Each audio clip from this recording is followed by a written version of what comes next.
What's the meaning of Bombay duck?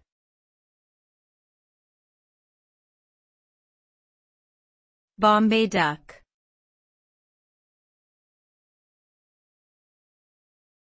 Bombay duck.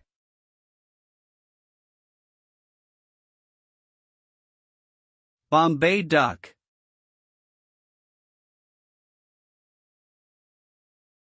Bombay duck.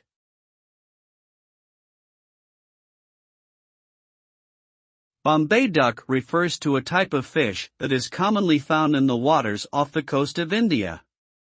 The fish is long and slimy, with a soft texture and pungent odor. Despite its unappealing appearance and smell, Bombay duck is considered a delicacy in many parts of India and is often served alongside spicy curries or as a standalone dish.